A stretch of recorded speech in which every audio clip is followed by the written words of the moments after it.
Item ಯಾವುದೇ ಇರಲಿ try ಮಾಡಿ ಆಚಿ ಚಿಕನ್ ಮಸಾಲಾ. ಆಚಿ ಚಿಕನ್ ಮಸಾಲಾ.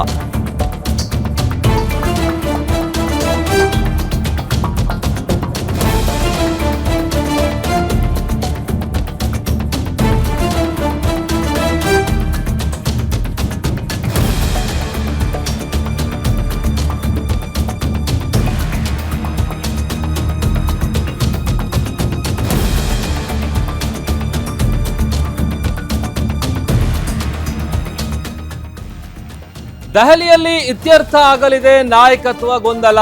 ಗ್ಯಾರಂಟಿ ನ್ಯೂಸ್ಗೆ ಶಾಸಕ ಮಾಗಡಿ ಬಾಲಕೃಷ್ಣ ಅವರು ಹೇಳಿಕೆಯನ್ನ ಕೊಟ್ಟಿದ್ದಾರೆ. ಡಿಸಿಎಂ ಡಿಕೆ ಶಿವಕುಮಾರ್ ಅವರು ಪಕ್ಷಕ್ಕಾಗಿ ದುಡಿದಿದ್ದಾರೆ. ಪಕ್ಷವನ್ನ ಅಧಿಕಾರಕ್ಕೆ ತರುವಲ್ಲಿ ಅವರ ಪಾತ್ರ ಬಹಳ ದೊಡ್ಡದಿದೆ. ಹೈಕಮಾಂಡ್ ಡಿಕೆ ಶಿವಕುಮಾರ್ ಅವರಿಗೆ ಒಂದು ಅವಕಾಶ ಮಾಡಿಕೊಡ್ಬೇಕು. ಹೈಕಮಾಂಡ್ ನಾಯಕರು ಎಲ್ಲವನ್ನ ಗಮನಿಸಿದ್ದಾರೆ.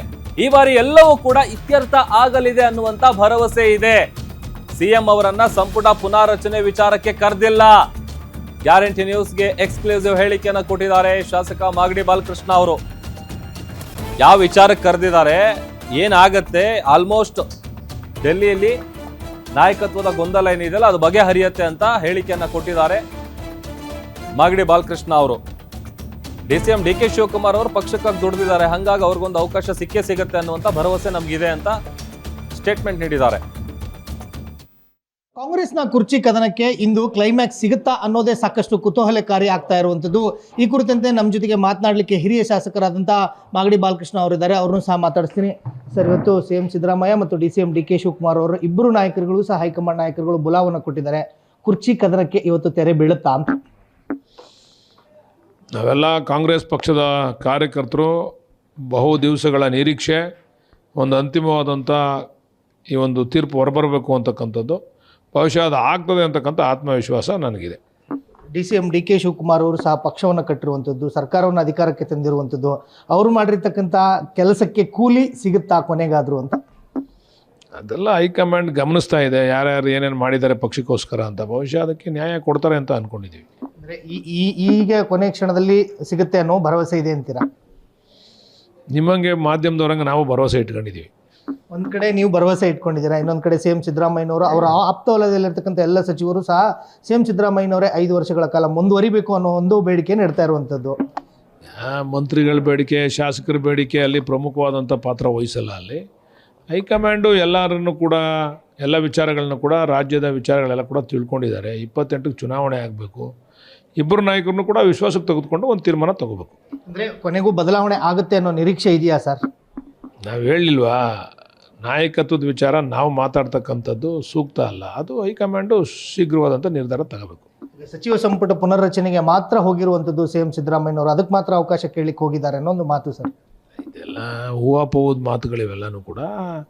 ಅಲ್ಲಿ ಯಾತಕ್ಕೋಸ್ಕರ ಕರೆದಿದ್ದಾರೆ ಅಂತಕ್ಕಂಥ ವಿಚಾರನ, ಅಜೆಂಡಾ ಯಾವುದೂ ಇಲ್ಲ. ಅಲ್ಲಿ ನೀವು ಬನ್ನಿ ದೆಹಲಿಗೆ ಅಂತ ಕರೆದಿದ್ದಾರೆ. ಅದರಲ್ಲಿ ರಾಜ್ಯಸಭಾ ಚುನಾವಣೆ ಇದೆ, ವಿಧಾನ ಪರಿಷತ್ ಚುನಾವಣೆ ಇದೆ, ಎಕ್ಸ್ಪ್ಯಾನ್ಷನ್ ಇದೆ, ಕ್ಯಾಬಿನೆಟ್ ಎಕ್ಸ್ಪ್ಯಾನ್ಷನ್ ಇದೆ, ಮತ್ತು ನಾಯಕತ್ವದ ವಿಚಾರ ಇದೆ. ಇದು ಯಾವುದು ಏನಾಗ್ಬೋದೋ ಗೊತ್ತಿಲ್ಲ ಅದು ಹೈಕಮಾಂಡಲ್ಲಿ.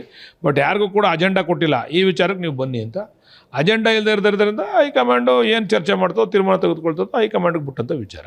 CM ಸಿದ್ದರಾಮಯ್ಯನವ್ರಿಗೆ ನೀವೇ ಇನ್ನೂ 2 ವರ್ಷಗಳ ಕಾಲ ಮುಂದುವರಿರಿ ಅಂದರೆ DCM DK ಶಿವಕುಮಾರ್ ಅವರು, ನೀವು ಬೆಂಬಲಿಗರು ಎಲ್ಲರೂ ಸಹ ಭಾಳ ವರ್ಷಗಳಿಂದ ಕಾಯ್ತಾ ಇರುವಂಥದ್ದು, ನಿಮ್ಮ ನಡೆ ಏನಾಗಿರುತ್ತೆ ಅಂತ? ಆ ಥರ ಎಲ್ಲ ನಡವಳಿಕೆಗಳನ್ನ ಯಾವಾಗಲೂ ಕೂಡ ಯಾವ ಸಂದರ್ಭ ತಕ್ಕಂತೆ ಬದಲಾವಣೆ ಮಾಡ್ಕೊಳಕ್ಕೆ ಆಗಲ್ಲ. ಹೈಕಮಾಂಡ್ ಏನು ತೀರ್ಮಾನ ತೆಗೆದುಕೊಳ್ತದೆ ನೋಡೋಣ. ಸಾಧಕ ಬಾಧಕ ತೀರ್ಮಾನ ತಗೊಂಡ್ಮೇಲೆ ಅದ್ರ ಬಗ್ಗೆ ಏನು ಆ ಥರ ಪಕ್ಷಕ್ಕೆ ಹಾನಿ ಆಗ್ತಕ್ಕಂಥ ಬೆಳವಣಿಗೆಗಳು ಏನೂ ಆಗಲ್ಲ. ತಮ್ಮ ಆಶೆ, ಎಲ್ಲರ ಆಶೆ DCM DK ಶಿವಕುಮಾರ್ ಅವರು CM ಆಗಬೇಕನ್ನುವಂಥದ್ದು. ನಮ್ಮ ಆಸೆಯ ಸಿದ್ದರಾಮಯ್ಯನವ್ರ ನಂತರ DK ಶಿವಕುಮಾರ್ ಆಗಬೇಕು ಅಂತಕ್ಕಂಥದ್ದು. ಶ್ರಮ ಪಟ್ಟವ್ರೆ. ಸಿದ್ದರಾಮಯ್ಯನವ್ರ ನಂತರ DK ಶಿವಕುಮಾರ್ ಅವ್ರಿಗೆ ಅವಕಾಶ ಕೊಡಬೇಕು ಅಂತಕ್ಕಂಥದ್ದು. ಈಗ ಅವಕಾಶ ಸಿಗುತ್ತೆ ಅಂತೀರಾ? ಈ ಮುಂದಿನ 2 ವರ್ಷಗಳ ಕಾಲ ಆಗ್ತಾರನ್ನೋ ಭರವಸೆ ಇದೆಯಾ? ಅದನ್ನೇ ನೋಡೋಣ. ಇವತ್ತು ಹೈಕಮಾಂಡ್ ಕರೆದಿದಾರಲ್ಲ, ಏನು ತೀರ್ಮಾನ ಮಾಡ್ತಾರೆ ಅಂತ ನೋಡೋಣ, ಕಾದು ನೋಡೋಣ.